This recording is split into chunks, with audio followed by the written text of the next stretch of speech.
Hello, guys. Welcome to the Spikenard Culture Creative Leadership Podcast. I am your host, Steve, and today we have Beulah.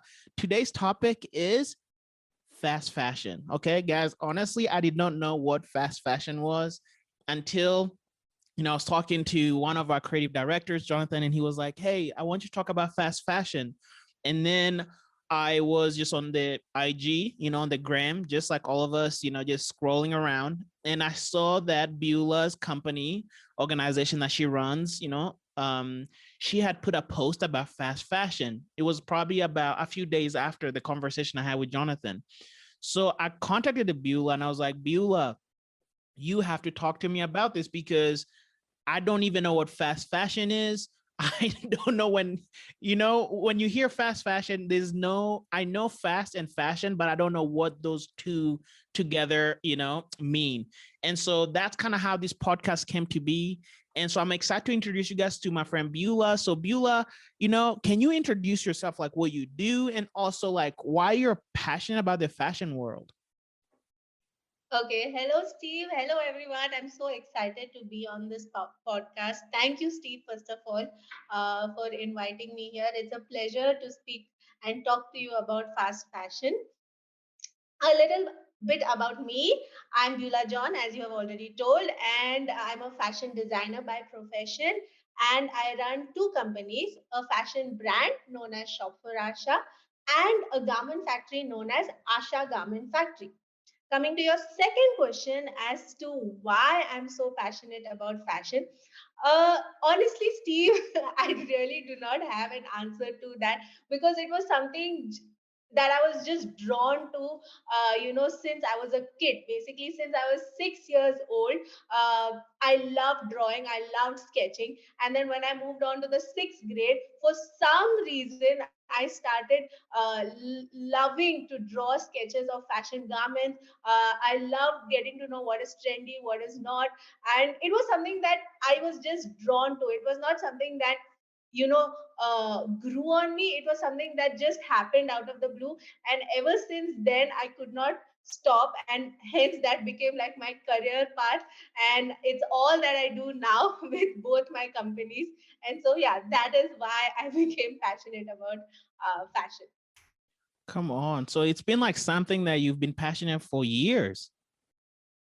Yes, absolutely. And I don't even know why, but it's just something that is in me that, draws me towards that path. Dude, come on. So let's get to the topic. Beulah John, what is fast fashion? Okay. So, like you said before, it's basically just those two words, fast and fashion.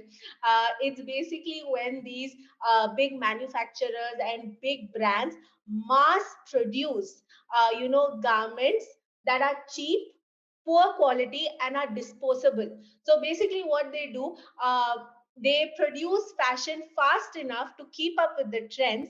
And because everybody needs a new garment every 2 weeks, every week, they make it disposable so that they can leave the old garment and buy a new garment. And I'll tell you why this is happening. Now, with everything going online, everybody wants something trendy. Firstly, maybe to put it on the gram or on Snapchat, and everybody wants something new to wear for like a party or a social gathering and all of that.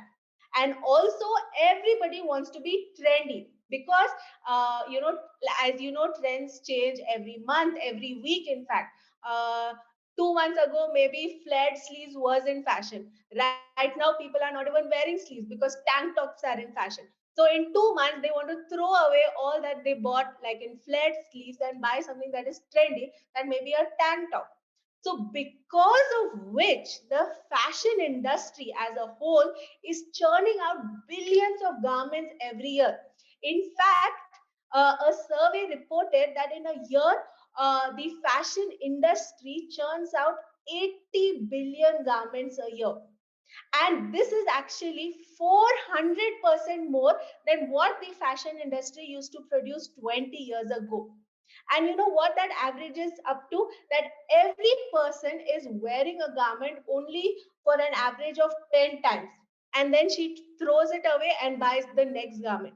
So because of this, the fashion industry, the fashion brands and manufacturers are producing garments, extremely fast and mass producing garments, and hence the word fast fashion came to be. Wow, wow, wow. So like, what would you say? So you're saying, I know you mentioned that with social media like Instagram, Facebook, and just the idea of like everything being digital, that's kind of been like one of the driving forces to this fast fashion trend, like because everyone is like maybe having this comparison, like, oh, you see what the trends are and you are wanting to catch up to that. So what other, is it just this digital media kind of like, trend, or like are there any other factors that have kind of led for the fashion industry to kind of fall into this, fast fashion? I mean,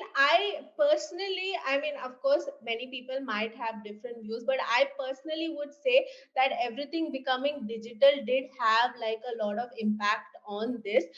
Because I'll tell you something, like 5 to 10 years back, or even 15 years back, there was only 2 seasons in there were two fashion seasons every year.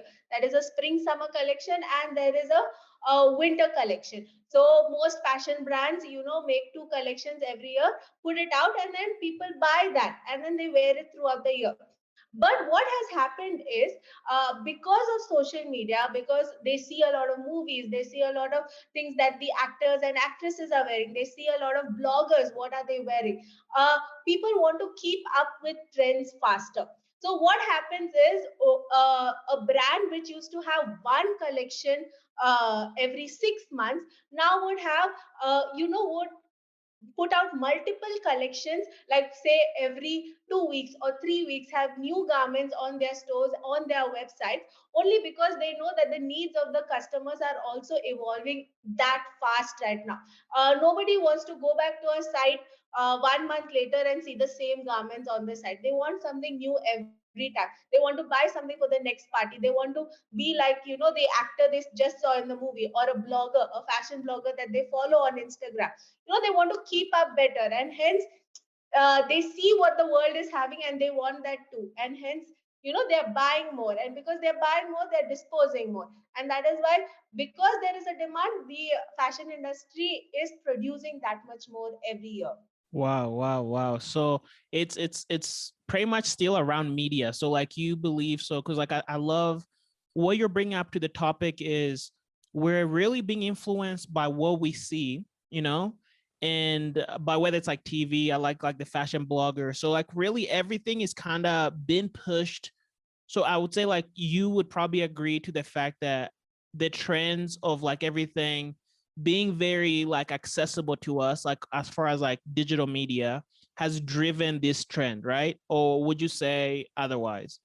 No, absolutely. I would completely agree in what you just said. I mean, there might be other factors as well, but as much as I've understood about fast fashion, I think this is one of the main driving factors.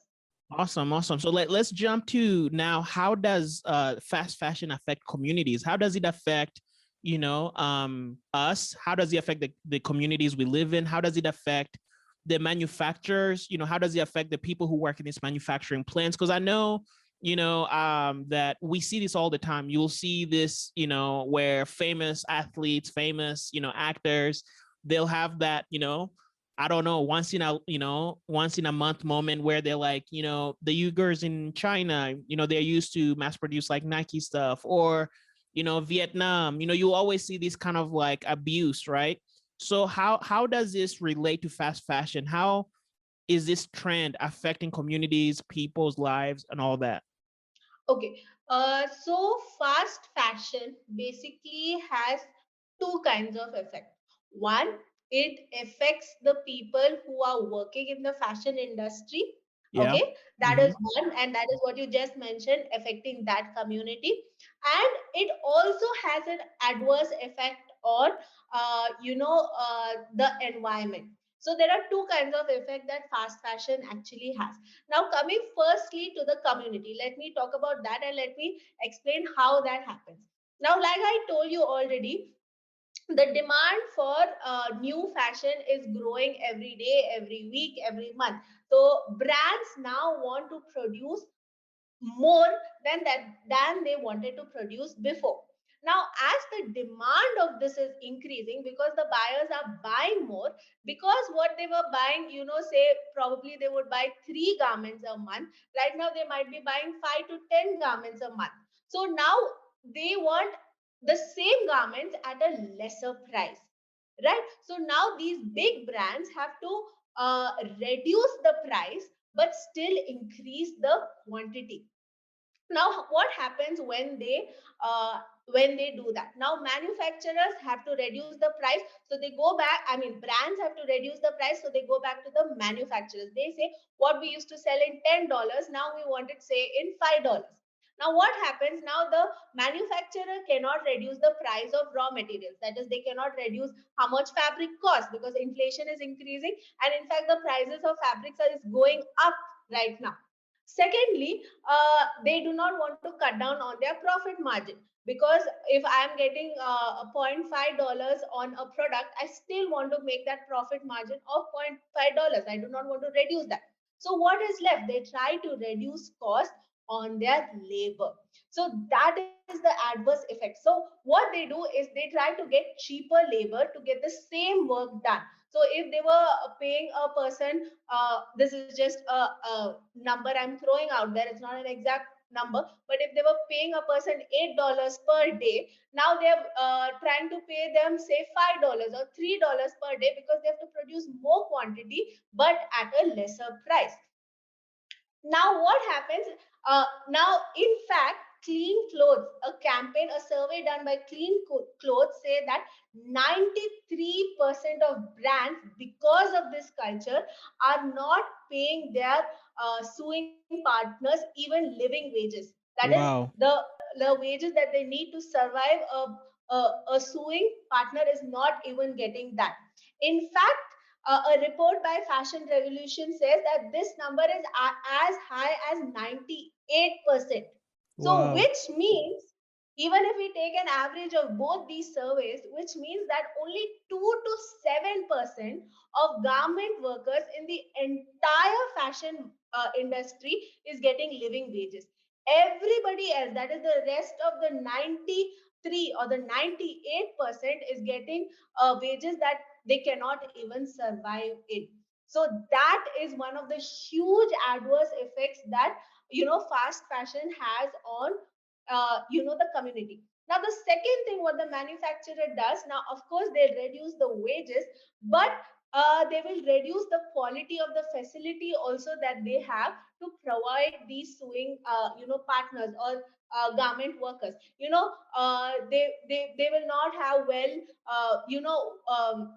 well ventilated rooms, the lighting will be bad, or they will even have child labor involved getting this done, or where a person that needs to be working only 7 to 8 hours per day, they push them and make them work 10 hours, 12 hours, 13 hours, 14 hours, way beyond what they are supposed to be working. So they are reducing the wages, but they are also reducing the facilities that they're giving it. So it's basically like you already mentioned, places like Vietnam, some places even in India, some places in Sri Lanka, places in China, the quality of sewing partners and the quality of life of these people becomes so low and so drastic. So it's it's heartbreaking that to see the kind of conditions these people work in, and that is one of the biggest adverse effects that fast fashion has on the garment industry. Wow.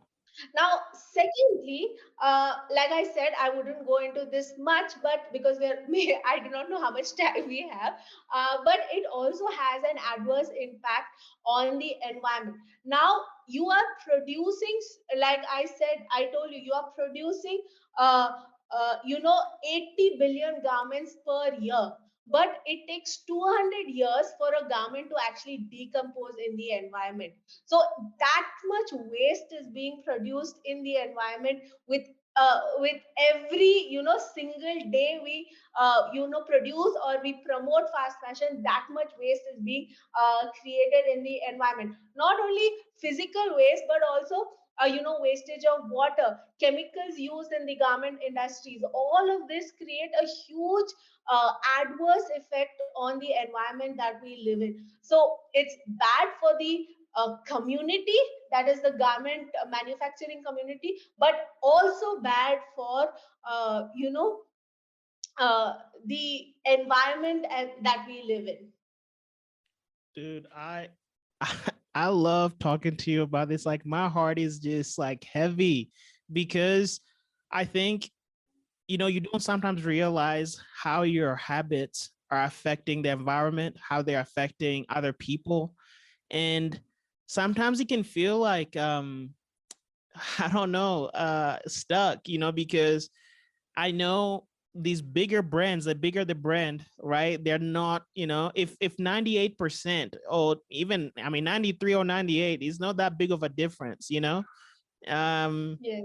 there, 98 to 97, 93 to 98% of like these companies are not paying living wages. They're abusing the system.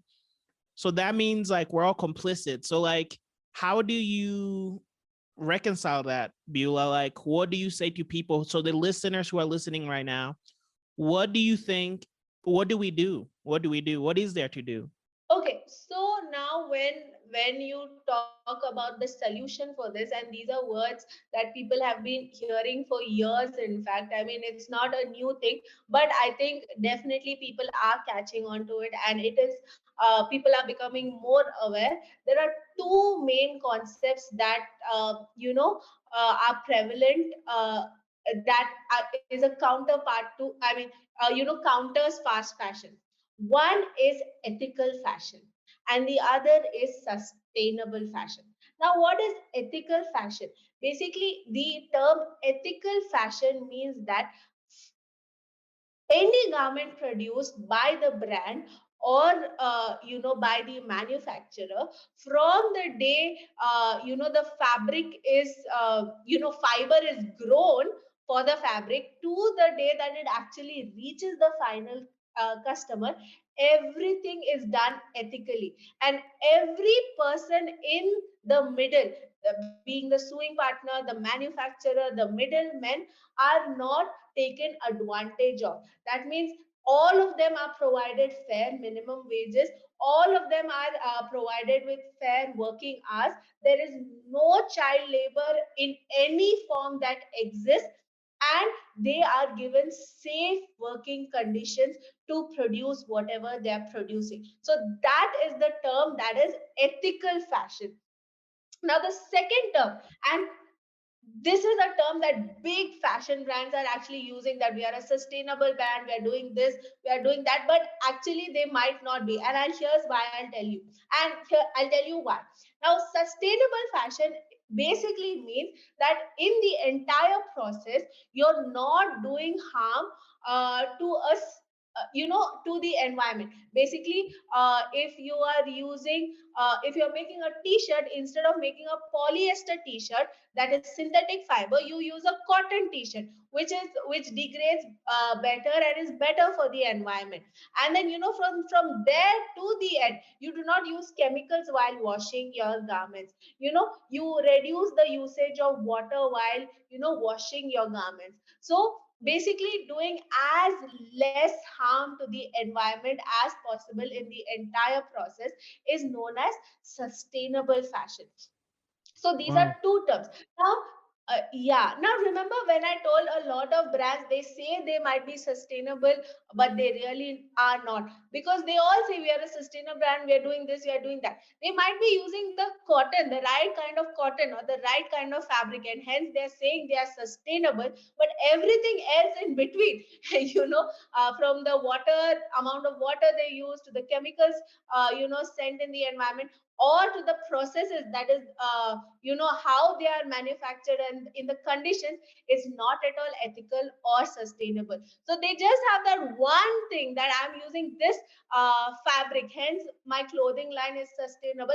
That's not how it works. You have to make sure that everything in between is also sustainable and ethical. So basically they say they are sustainable, but they aren't really following through on the promise that they are showing out in the ads and all that they're telling us. Wow. So like, yeah, I mean, I really, really, really love like what you're saying, because it's actually really challenging to me, because it's like a world I'm not used to. And like, I love having someone like you who is like really looking deeply into these things, and challenging all of us, honestly, how we look at, the clothes we wear, ethical, fashion to sustainable fashion. And how do we, like help be, solution makers instead of just creating a problem. I'm excited to actually bring you back. I want to bring you back for a second conversation on how you are being a solution to this, how your company is being a solution to this problem, and to even talk more about what does ethical fashion mean. What does sustainable fashion mean? And thank you so much, Beulah, for being with us. Thank you for joining us and educating us. And I'm excited to learn more about this. And to our followers and everyone, if you have any questions for Beulah, please, DM us, or just like write to us, and we can connect you to her. Beulah, is there anything that you want to just like say at the end here? Is there anything else that you want to add before we close? I would just say that I had lots of fun having this conversation with you, Steve, and I loved being a part of this, and I can't wait to do the second part of this. Awesome, awesome. Well, with all that, we just say bye, and we'll see you next time. Thank you.